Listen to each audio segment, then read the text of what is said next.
Because one of the mantras of the Trump campaign was fake news, fake news, fake news, which is a phrase that has become part of the lexicon now, and it's something we have to deal with. And Facebook is dealing with it. Yeah, exactly. I mean, what they're doing is they're addressing in many ways. I mean, let's just start with Facebook's rules and everything else across the board. I mean, Facebook's fake news has really been a big challenge in many aspects. And I mean, really, the internet news has been a challenge across the board.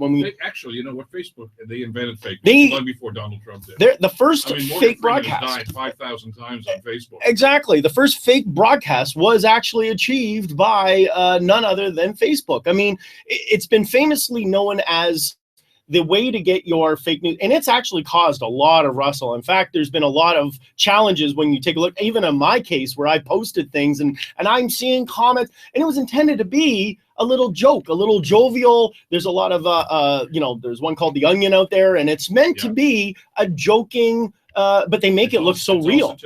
Exactly. And it looks so real. And all of a sudden, people really do look at this as the news. They're actually referencing Facebook comments on these pages and saying, this is actually news. So what's happened is Facebook's been getting a lot of backlash. And we've been hearing a lot of that, obviously, over the fact that the last election, there was a lot of, people use these mediums to twist people's minds. So Facebook has actually come up with a combative solution to this challenge. And basically what I've identified is that they're going to put in a not-for-profit software called Corrective. And this software basically goes through and it kind of validates the articles. So what it does is it goes into the articles, it then reviews it, it more or less cross-references how truthful is it. And then they're going to get, kind of like the thumbs up, the thumbs down, the sad, the happy, the hard. You'll be able to tag a news article on Facebook if it's fake or not. Now, what happens when this takes place is it will take that article within Facebook and it will put it in a little section down in this. If it gets enough fake news tags, it will then be forced into this article area that says this may or may not be true. Now, here's the problem, or my issues with this is, anyone could legitimately knock news into this fake category, into the tag category. There's no one really sitting there going, yes, this is a legitimate news article. So look at 900 CHML. A lot of the articles and information that's being posted is fact-checked. And obviously, there's a lot of reasons why you want to listen to CHML and other news sources, quality and credible news sources, for when you're actually referencing information. In this case, though, Facebook, anyone puts up a blog, and that's really the biggest concern. So second issue I have, we're giving Facebook the power to determine what's fake and what's not.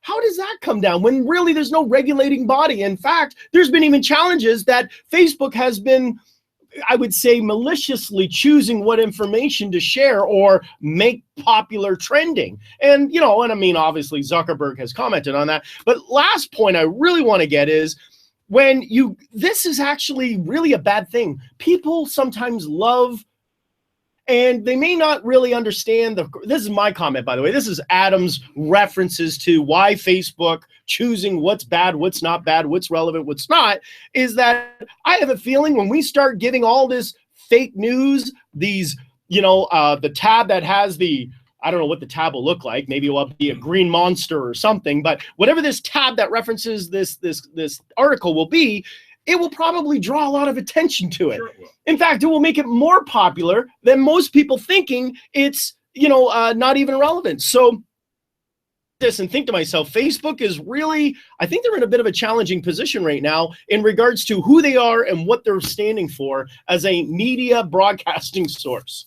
Well, and I got a lot of problem too, because it gives everybody who goes onto Facebook basically the editorial power to do what they want. In other words, I could post a story on Facebook right now that says Kevin O'Leary is going to run for the Conservative Party. Yes. You could look at that and say, no, that's fake news, and put it into that category. Yeah, and we could even do that if it's Kevin O'Leary actually on Facebook doing a live broadcast at that time. You could say that's fake. There's a lot of people agreeing with us. It's going to move into the fake category. No one's going to come back and actually tell it. So there's a lot of issues right now with Facebook structuring this process. All right, let's contemplate some other stuff too. Gmail has got some interesting malware. Yeah, this is very important. They haven't been able to solve this issue. We're seeing very intelligent virus and malware systems coming to play. The most recent one is that this malware will get inside your Gmail account, be able to link with your contacts. And really what it does is it goes through your history of emails. And you remember we talked about one of our past Tech Talk shows, artificial intelligence, where it can actually read your emails and predict what the answers should be, or what would be the answer you want people to understand. So in this case, what we're talking about now is the fact that Gmail's got this new, I would say, malware capability program that is going to go through your emails, history of emails, and it will say, hey, this looks relevant. Let's send this email with a message back to the user, and then it will be a PDF, so it's going to look pretty legitimate. The problem is it's a malware system that will then start to overtake your computer. Now, remember, malware. People get confused with viruses, malware. Once again, for everyone, malware is not malicious that it will shut your computer down. What it does is it takes informations and bits of information, and you may start to see your browser get slow. You'll see ads come up. You might even see that opportunity that says, hey, call this 1-800 number and we can help remove your virus problems. This is malware. So it's not like your information is going to be in a state of, oh my gosh, I got this problem and now my entire computer's devastated. Malware is just one of those annoying situations that it just slows your process down a lot. That's that. We'll look and see how that goes on. Oh, by the way, we were talking about the inauguration coming up on Friday. And I know that you mentioned something else about this too. I mean, if somebody decides that, hey, I'm going to fly a drone over there because I want to film this whole thing, it's a no-fly zone. Well, it's a pretty substantial fine. Yeah, I mean, really, the park itself has really a no-fly zone. Hill. Yeah, it has no-fly zone. You're not really allowed to fly a drone. Now, the fines normally are about $80 if you get caught, and I think it's $360 in corporate if they deem it's a business that's doing it, like a newspaper or otherwise, without authorization, right? So the new fines are those on top of, if you're a person driving your personal drone over with your camera, it's $1,400, and if you're a business, you ready for this? $32,000 fine if you're flying a drone over top of Capitol Hill and trying to get some aerial footage of the actual inauguration. So anyway, that's actually, you know, if you got drones, remember we talked about on Tech Talk in Australia, they have the no drone gun. Yeah. And this is one of those situations. I try to research this to say, okay, they've got the fines in place, but they didn't announce if they were going to tackle anybody or how they would manage shutting down any drones that are going to fly over the area. Well, they're really protective, as people know, I'm sure, that planes aren't even allowed to fly over the White House. Ronald Reagan Airport's just you can almost see the planes taking off from Capitol Hill, but they're not allowed to fly over the White House for that reason, for security reasons. So they don't allow anything in the sky, anywhere near there, helicopters, planes, drones, anything like that. So right. You won't be seeing any of that on the coverage if you're going to watch on Friday.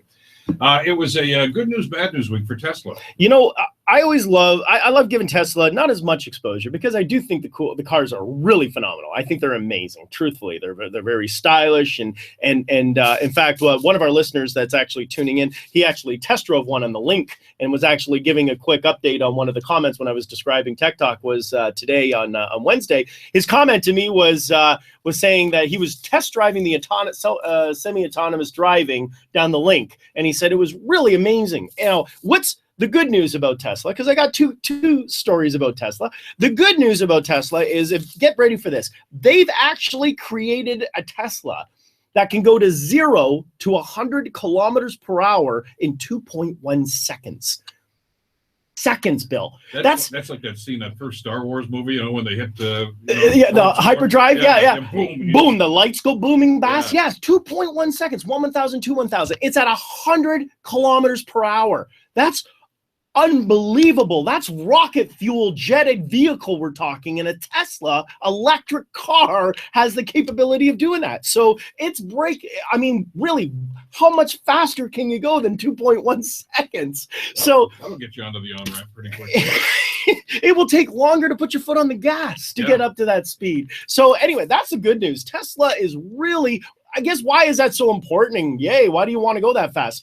Why it's so important is because there's a new electric GT series that's going to be coming out. And this is going to basically become the new race car future. So, you know, when we look at going to a racetrack or you're going to be watching NASCAR or anything else, you're going to be seeing you're going to be seeing probably a lot of electric cars going around the track. Now, what's going to be hilarious about this, Bill, is remember, electric cars don't make any sound. And it feels the wind blowing by you every time it goes by. Maybe some tire sounds. You'll actually hear what a car sounds. So anyway, I joke about that, but in all seriousness, I can't wait to actually go to the first electric GT car race. Just our good friend Eric Thomas that does Raceline Radio here on CHML. And ET's, by the way, happy birthday, ET, if you're listening this morning. You're going to go to Daytona, and you won't hear anything. You just watch them go just kind of watch it around. The PA announcer is going to be really annoying, like it's kind of like, usually you get the roar, roar, roar, roar. Anyway, in this case, it's going to be.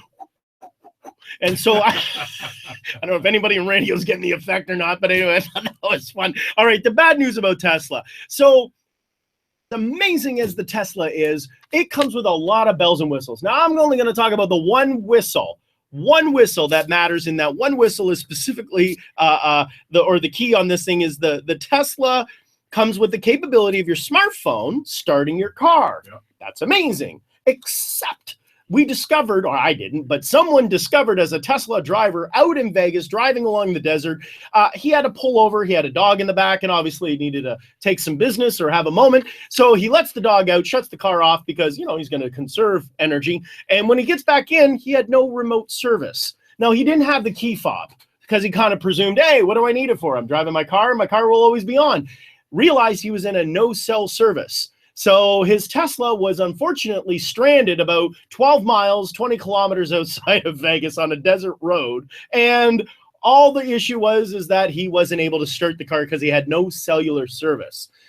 So he can't call for help either. Wasn't even able to call help. So he had to walk. Apparently he got about 6 miles in, and then cell service was spotty, and was able to actually call Tesla and say, can you find my car and turn it on for me, please? It's on the side of the road. And they were actually able to see that. So the good news about Tesla is that it is very, very innovative. The bad news about Tesla is the fact that if you do not have remote service, you will not, by any chance, step, or imagination, be able to start your car. So keep your key fob for your Tesla. Let's talk about the battery that will not catch fire. This is revolutionary, and we're going to be hearing in the next week, which, by the way, is kind of funny because Samsung, the Note 7 is going to be making their initial announcement. Which, by the way, Samsung hear this story, they're thinking, now you tell us. Yeah. So we all know it's a battery. I mean, they've kind of hinted to it, but what they're going to give us more information about a week from now is exactly what happened with the battery. So in light of this, and I've talked about this with a couple project or topics in Tech Talk, we've seen batteries on several projects explode. We've seen the hoverboard explode. We've seen Samsung washing machines. There's actually a battery that was part of the problem in the washing machine explode. And by the way, yes, iPhones do explode. There have been very minimal cases, but they do explode. Not in the same situation as the Note, because they have to be punctured. Now, lithium-ion is extremely explosive. So what they've done is they've now come out with a smartphone battery that has a fire retardant in it, a very thin layer going around the battery. And what's interesting about this is that if your phone heats up to a certain degree, which is what happens, the battery starts to potentially be in an exposed high energy environment. It gets warm, it overheats, or it overpowers. It then obviously explodes. This fire retardant will actually cover the battery and your phone, but it will not explode. And they've proven that the new smartphone battery sealant, we'll call it, will make the phones a little heavier because it's obviously going to be another weight added to the phone. But you will be protected from the case of it potentially actually exploding. So it's a new fire retardant smartphone battery, and we can probably expect to see it starting to come out as of this coming year. Speaking of the Galaxy, they've got another option for a screen. Well, you know what? We're talking about we're talking about several screen options. I mean, with the S8, and of course we're going to be seeing this with the iPhone. How big can a monitor get? We talked about a screen. I have a Note 5. Okay, Note 7 exploded. So I'm back to the Note 5, on all kidding aside, which is, by the way, 5.8 inches. And it's really kind of big. I mean, I even find I'm getting hand cramps every so often just, holding it. Otherwise, they now are going to be offering one of the new Galaxy S8s is going to have a 6.3-inch screen. Now, on one of our last topics, we described the new fold-out screen, which goes from a 4-inch up to an 8-inch.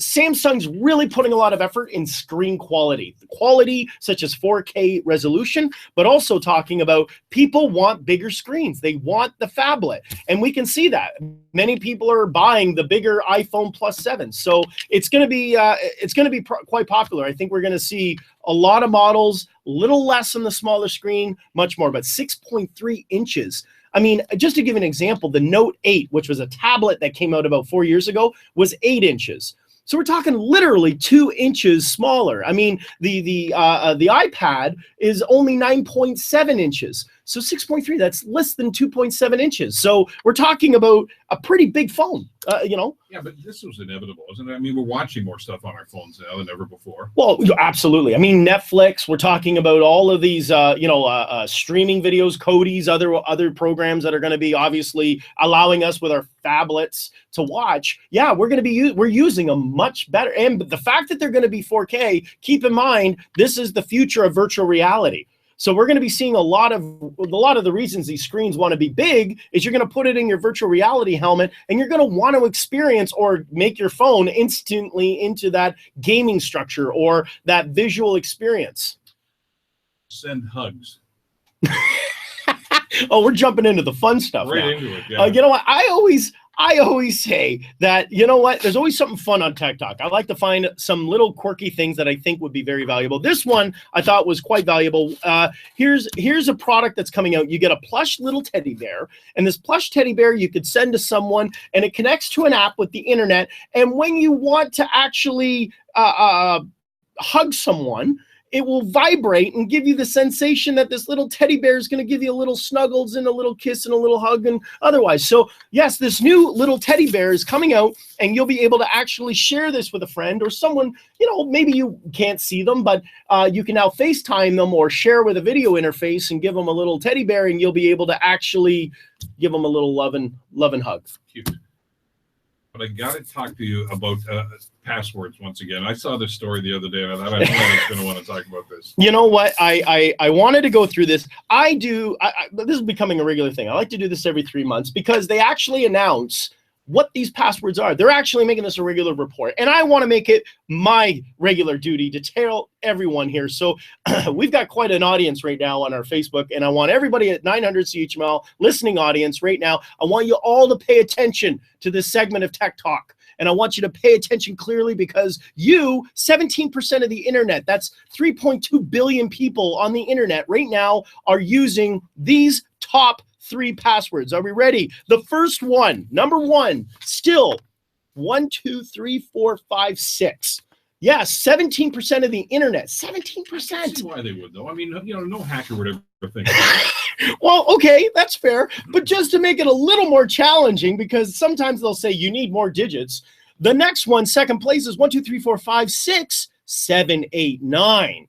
I mean, come on, people. If you're using these, and I know I say this jokingly, but this is reality. A lot of people are. Then came the one that actually was third place, which is just 1, 2, 3, 4, 5, 6, 7, 8. And then finally, for fifth place, just to kind of throw it all off, 1, 1, 1, 1, 1. If these are your passwords, folks, change it. I got somebody on Facebook. Terrence just comes on Facebook and says, "Hey, that's my password." Terrence, change your password, please, because you and 17% of the other audience out there on the internet, you're using these same passwords. If you don't, the Russians will get you. Exactly. No wonder we're getting hacked. Tech Talk with Adam Oldfield, usually heard Fridays. Thanks for coming in today. My pleasure. Thanks, Bill. Brought to you, of course, by Hamilton Limo. We're back after the break here on 900 CHML. More than concrete and steel to build a stronger Hamilton. It takes brains, innovation.